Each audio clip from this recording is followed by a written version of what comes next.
Hey guys, it's your girl Becca and this is We Need to Talk with Becca. Welcome back to my returners, and welcome to newcomers. Today's topic is going to be on competition, specifically unhealthy competition. Why would we be talking about healthy competition anyway? It can be defined in many ways, but the way I define it is competing against anyone but yourself. I will explain that further in the video. Stay tuned.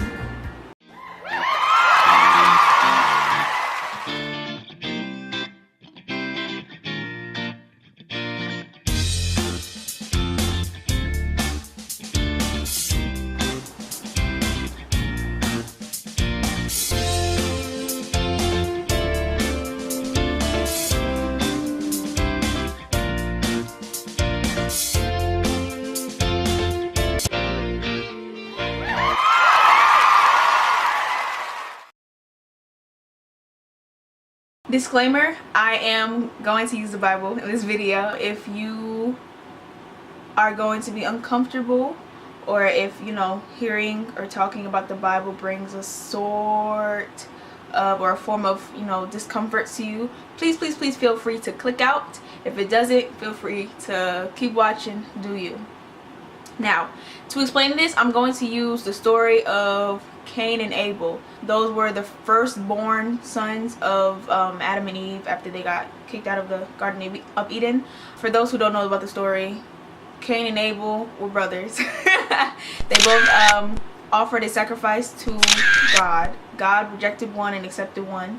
One of the brothers, out of anger, out of whatever, it didn't say why, but Cain killed Abel. Now, a lot of us, when we look at the story of Cain and Abel, we automatically think Cain had anger management issues. Cain had the spirit of jealousy, which is true. I agree completely. The Bible doesn't say, but I feel like it provides enough context clues to assume so. But I believe that those are only manifestations or symptoms of the real problem or real sickness, disease, illness, whatever you want to call it. And to be solely focused on the effect, on the symptom, on the manifestation, is to be completely distracted from the cause, which is he was comparing himself to someone else, his brother. Now, as humans, we're naturally competitive, some more than others, but we all are. That's why you'll see a child get jealous or start acting up when a new baby is brought into the home and shown attention. That's why you'll see toddlers fighting over their identical toys, even though the only difference is they're both different shades of purple. Back to the story of Cain and Abel. If you were to ask me, if you had to guess, why do you think God didn't accept or respect Cain's offering? My initial thought includes Abel. Abel has something to do with it. Bible doesn't say so. It's probably not true, but that's my initial thought. In my defense, there is very limited information concerning that whole scene. It was like 3 verses. Verse 3 and 4 told you what Cain and Abel offered, and verse 5 told you which offering God respected and which offering God didn't respect. That was basically it. So there's not much to go off of. But as I said in one of my videos, I feel like the Bible is very intentional in the way it states things. I feel like minimal light or attention was shown on that scene to emphasize the next verse that almost everyone ignores or forgets to mention when they talk about the story of Cain and Abel. Verse 6, God sees that Cain has grown angry because his offering wasn't respected or accepted. So God specifically says, "Why are you angry? And why has your countenance fallen? If you do well, will you not be accepted?"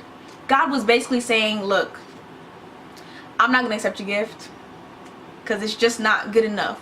But I am the God of second chances, third chances, fourth chances, fifth chances, 10 chances, 30 chances, 100 chances, 7 times 77 chances. Just because I didn't accept this gift doesn't mean I won't accept the next one. Just try again.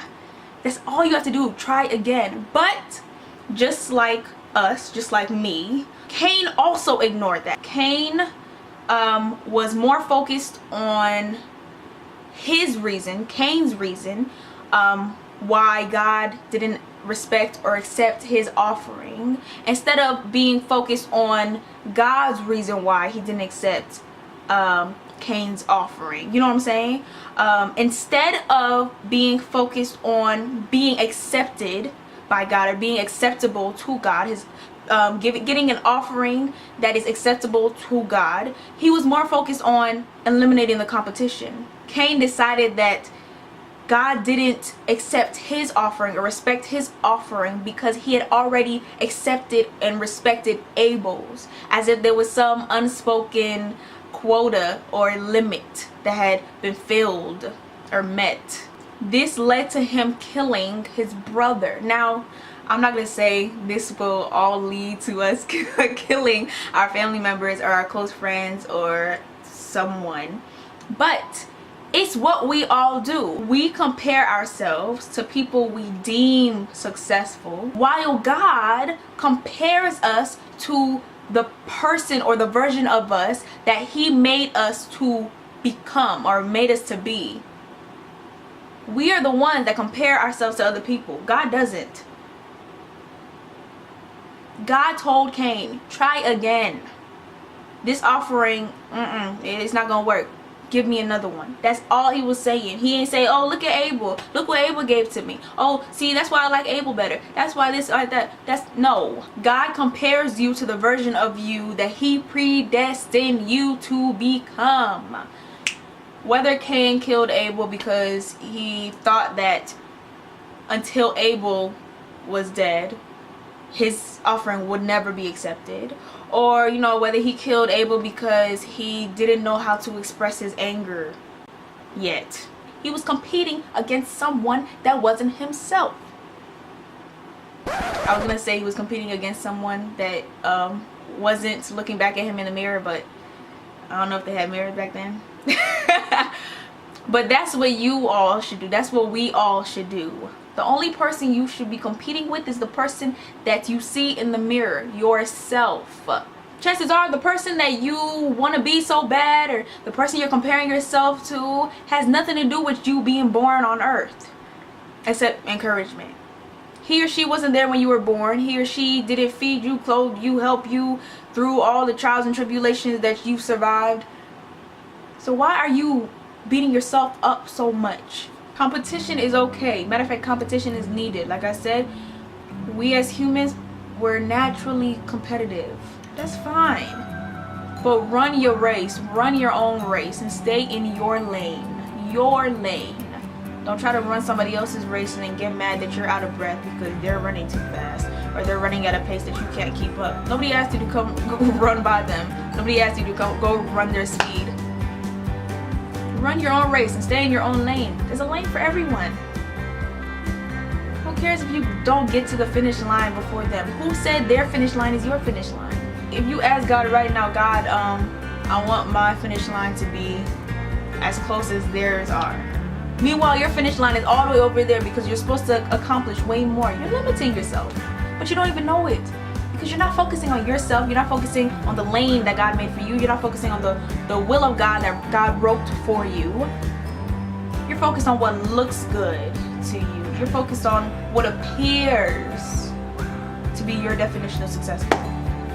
Had Cain been focused on verse 6 and just tried again, jealousy, anger management, negative feelings, unhealthy competition wouldn't have been strong enough to defeat him, to make him a murderer.